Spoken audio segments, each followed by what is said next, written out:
Hello students, welcome in the online lecture. This is the 6th lecture on the topic organisms and populations. In the last lecture, I have explained about the population interactions, in that mutualism and competition. These are the two types of interactions we have already studied in the last video. In this video, I will explain about the parasitism. This is the third type of interaction which occurs in the ecosystem, and about this interaction we will study in this video. Firstly, we will study about the definition of parasitism. काय definition आहे बघा पॅरासिटिझमची? Parasitism is the interrelationships between two organisms where one is benefited and other one is harmed. हे अशा प्रकारचं relationship आहे दोन ऑर्गॅनिझम्समधलं, दोन वेगवेगळ्या स्पेसीजमधलं असं म्हणूया आपण, की ज्याच्यामध्ये वन इज बेनिफिटेड मीन्स एक जी स्पेसीज आहे ती बेनिफिट मिळवते and other one is harmed, दुसऱ्या स्पेसीजला हार्म होतो, इजा होत असते. That's why parasitism is the both type of interaction. It is positive and negative type of interaction. म्हणून हे दोन्ही प्रकारचे इंटरॅक्शन आहे, पॉझिटिव्ह आणि negative. Positive for the organism which have benefit and negative for the organism which become harmed. Positive टाईपचे interaction कुणासाठी असेल हे तर ज्याला बेनिफिट होणार आहे त्याच्यासाठी ते पॉझिटिव्ह टाईपचे इंटरॅक्शन असेल, आणि ज्याला हार्म होणार आहे त्याच्यासाठी ते निगेटिव्ह टाईपचं इंटरॅक्शन असेल. आता पॅरासिटिझममध्ये दोन ऑर्गॅनिझम जे कन्सिडर केले जातात, the organism which have benefit that is nothing but the parasite. ज्या ऑर्गॅनिझमला बेनिफिट होतो, फायदा होतो, तो ऑर्गॅनिझम असतो, तो पॅरासाइट असतो. And the organism which have harm or which become harmed, that organism is nothing but the host. ज्या ऑर्गॅनिझमला harm होतो किंवा इजा होते तो असतो होस्ट, आणि ज्याला फायदा होतो तो असतो पॅरासाइट. आता पॅरासाइट म्हणजे काय आपण गेल्या वर्षी शिकलेलो आहोत. Parasites are the organisms which depend on the other organism for their nourishment. त्यांची अन्नाची गरज भागवण्यासाठी जे ऑर्गॅनिझम दुसऱ्या ऑर्गॅनिझमवरती डिपेंड असतात त्यांना पॅरासाइट्स असं म्हटलं जातं. आता हे पॅरासाइट कसे असतात? Many parasites have evolved to be host specific. बरेच पॅरासाइट्स असे आहेत जे होस्ट स्पेसिफिक आहेत. पर्टिक्युलर होस्टच त्यांच्या वाढीसाठी किंवा त्यांच्या रिप्रोडक्शनसाठी गरजेचं असतो. आणि in this type of parasites coevolution takes place. या अशा प्रकारच्या पॅरासाइट्समध्ये को इव्होल्युशन होतं. को इव्होल्युशन म्हणजे काय तर ज्यावेळी होस्टची बॉडी इव्होल्युशनमध्ये असते, इव्होल्युशन करत असते, त्याचवेळी पॅरासाइटची बॉडीसुद्धा इव्होल्युशन करत असते. That is nothing but the को evolve against each other. The host and the parasite tend to को इव्हॉल्व अगेन्स्ट इच अदर. दोन्ही organisms at a time evolution करतात एकमेकांना ॲडजस्ट होण्यासाठी. त्याला को इव्होल्युशन असं म्हटलं जातं. In accordance with their lifestyles endoparasites evolve special adaptations. आता काही ॲडॅप्टेशन्स त्यांच्यामध्ये झालेले असतात पॅरासाइट्समध्ये, किंवा कॅरेक्टर्स असतात. ती कोणती कॅरेक्टर्स असतात बघा? Characteristics of the parasites. पॅरासाइट्समध्ये असणारी गुणवैशिष्ट्य ही कशामुळे निर्माण झाली तर बिकॉज ऑफ द इव्होल्युशन और because of the adaptations. First character, parasites are much smaller in size. Parasite आकारानं खूपच लहान असतात दॅन द होस्ट. होस्टच्या बॉडीपेक्षा पॅरासाइट आकारानं खूपच लहान असतात, much smaller in size than the host.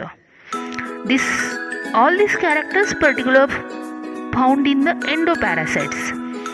Particular ही कॅरेक्टर्स कुणामध्ये सापडतात तर एंडोपॅरासाइट्समध्ये सापडतात. Next character, parasite shows highly adapted certain special characters. आता सर्टन स्पेशल कॅरेक्टर्स म्हणजे कोणते तर loss of unnecessary sense organs, presence of adhesive organs or suckers to cling on the host, loss of digestive system. These are the particular special characters found in the endoparasites. बऱ्याच एंडोपॅरासाइट्समध्ये sense organs असत नाहीत. त्याच्याबरोबर ॲडेसिव्ह organs म्हणजे काय असतात, hooks असतात त्यांच्यामध्ये आणि ब्लड सक करण्यासाठी सकर्स असतात. त्याच्याबरोबर बऱ्याच पॅरासाइटमध्ये loss of digestive system loss असते. फॉर एक्झाम्पल टेपवर्म घेऊया आपण. टेपवर्ममध्ये तो डायजेस्टेड फूड जे आहे तो डायरेक्ट ॲब्सॉर्ब करत असतो, बॉडीमध्ये घेत असतो. डायजेस्टिव्ह सिस्टीम लॉस्ट असते त्याची. त्याच्यानंतरचं कॅरेक्टर काय आहे पॅरासाइट्समध्ये फाउंड होणारं, they reproduce very fast than the host. Means high reproductive capacity present in the parasites. पॅरासाइट्समध्ये होस्टपेक्षा रिप्रोडक्शनची कपॅसिटी जास्त असते. खूप प्रमाणात रिप्रोडक्शन त्यांच्यामध्ये चालतं ॲज कम्पेअर टू होस्ट. त्यांचा जो होस्ट आहे त्या होस्टपेक्षा मल्टिप्लिकेशन करण्याची किंवा रिप्रोडक्शन करण्याची जी कपॅसिटी आहे ती पॅरासाइट्समध्ये खूप प्रमाणात असते, जास्त प्रमाणात असते. आता नेक्स्ट बघायचं आहे काय एक्झाम्पल्स आहेत त्याचे. टेपवर्म असेल, प्लाझ्मोडियम असेल, एन्टामिबा असेल, असे बरेच पॅरासाइटचे एक्झाम्पल आपण देऊ शकतो. पण जवळपास 10 diseases human health and diseases टॉपिकमध्ये स्टडी केले आणि प्रत्येक डिसीज कोणत्या ना कोणत्या तरी पॅरासाइटमुळे होतो. म्हणजे खूप सारी एक्झाम्पल्स आपण पॅरासाइट्समध्ये देऊ शकतो. तर this is about the characteristics of parasites. बघा, parasites are much smaller in size than the host. Parasites show highly adapted certain characters. They reproduce very fast then the host. Examples tapeworm, plasmodium, entamoeba. आता आपण काय बघणार आहे तर पॅरासाइटचे types बघणार आहे. Types of parasite. Following are the types of parasites. First, ectoparasites. Second, endoparasites. Third, parasites involving vectors. And fourth, brood parasites. बघा, तसे बघायला गेलं तर पॅरासाइटचे खूप सारे प्रकार आहेत, पण तुमच्या बुकमध्ये दिलेले हे 4च प्रकार जे आहेत पॅरासाइटचे ते आपण इथं स्टडी करणार आहे. तर वन बाय वन आपण स्टडी करूया पॅरासाइटचे टाइप्स. फर्स्ट टाइप आहे एक्टोपॅरासाइट्स.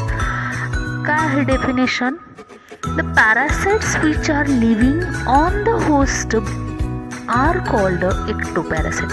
होस्टच्या बॉडीच्या वरती राहतात पॅरासाइट्स, म्हणून ह्यांना एक्टोपॅरासाइट्स असं म्हटलं जातं. एक्झाम्पल्स काय आहेत बघा.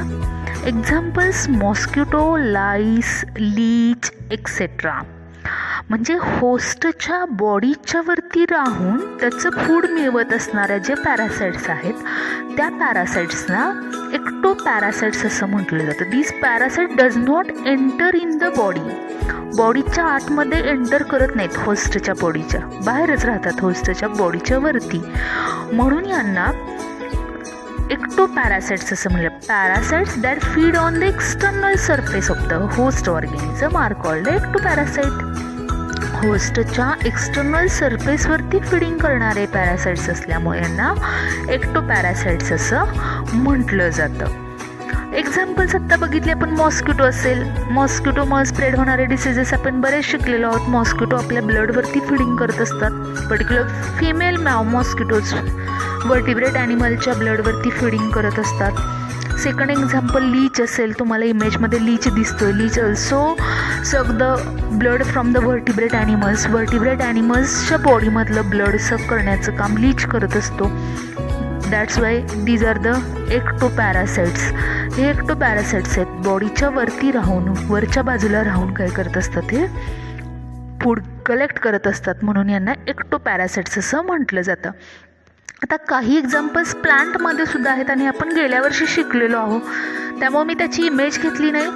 कसकुटा आठवते का बघा तुम्हाला, अमरवेल. कसकुटा ही प्लांटसुद्धा पॅरासायटिक प्लांट आहे. Cuscuta parasitic plant that is commonly found growing on hedge plants has lost its chlorophyll and lives in the course of evolution. It derives its nutrition from the host plant which is parasitoid. हे सुद्धा parasitic plant आहे आणि काय करतं, host प्लांटमधून water आणि food सर्व करतं. It insert the parasitic roots up to the vascular bundles of the host and सर्व the food and water from the host body. That's why Cuscuta is also the ectoparasitic plant which found on the hedge plants. Hedge plants जे असतात कंपाऊंडसाठी वापरले जाणारे, त्याच्यावरती ते grow होत असतं. याच्याविषयी आपण गेल्या वर्षी स्टडी केलेला आहे. नेक्स्ट टाईप बघायचं आहे आपल्याला, एंडो पॅरासाइट्स.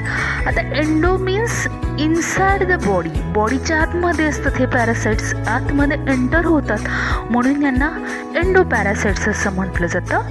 आता एंडो पॅरासाइट्स बघा, the parasites which are living inside the body of host are called endoparasite. जे होस्टच्या बॉडीच्या आतमध्ये राहतात अशा पॅरासाइट्सना काय म्हटलं जातं, एंडोपॅरासाइट्स असं म्हटलं जातं. एंडोपॅरासाइटचे एक्झाम्पल मग टेपवर्म असेल, राऊंडवर्म असेल, एंटामिबा असेल. आपण बघितलेले जेवढे सगळे डिसीजेस आहेत त्या सगळ्या डिसीजेसचे जी कॉझिटिव्ह एजंट आहेत ते सगळे कॉझिटिव्ह एजंट एंडोपॅरासाइटची उदाहरणं आहेत. त्यातली काही इमेजेस तुमच्या समोर दिसतील. टेपवर्म असेल, राऊंडवर्म असेल, एंटामिबा असेल. These are the endoparasite which living inside the body of host and सर्व the nutrients from the host body. आतमध्ये बॉडीच्या राहून बॉडीमधून न्यूट्रियंट्स मिळवत असतात. अशा पॅरासाइट्सना एंडोपॅरासाइट्स असं म्हटलं जातं. नेक्स्ट काय बघायचं आहे आपल्याला, तर तिसरा प्रकार जो बघायचा आहे, पॅरासाइट इन्व्हॉल्विंग व्हेक्टर्स. तर पॅरासाइट इन्व्हॉल्विंग व्हेक्टर्समध्ये आपण शिकलेले जे 2 डिसीजेस आहेत ते पॅरासाइट इन्व्हॉल्विंग व्हेक्टर्स असणारे डिसीजेस आहेत. मग तो मलेरिया असेल किंवा फिलारियासिस असेल. Both diseases are caused by the mosquitoes. Particular malaria caused by the female Anopheles mosquito and female Culex mosquito transmit the filariasis to human beings. 2 जे diseases आहेत आपण शिकलेले असणारे, मलेरिया असेल, फिलारियासिस असेल, हे दोन्ही डिसीजेस वेक्टर बॉर्न डिसीजेस आहेत. वेक्टरमुळे ट्रान्समिट होणारे डिसीजेस आहेत. Vector is the carrier organism which carry the pathogen from one host to the next host. एका होस्टकडून दुसऱ्या होस्टकडं पॅरासाइट कॅरी करून नेणाऱ्या ऑर्गॅनिझम्सना वेक्टर्स असं म्हटलं जातं. बघा काय आहेत, some bacterial and viral parasites involve third organism or carrier, the vector organisms.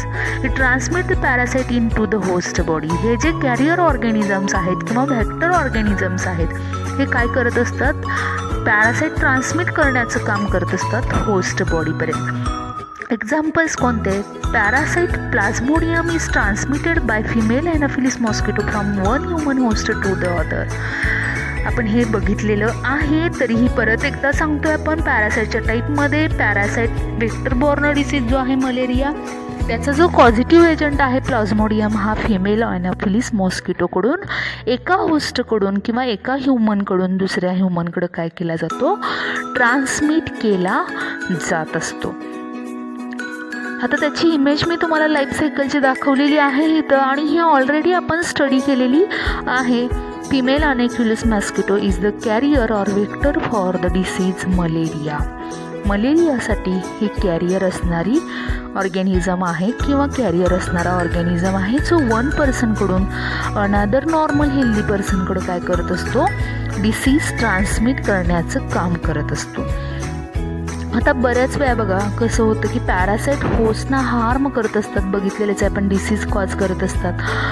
आणि त्यामुळं बऱ्याच डिसिजेसमध्ये व्यक्तीची डेथसुद्धा होत असते, हे आपण बघितलेलं आहे. बघा, majority of the parasite harm the होस्टला हार्म करत असतात.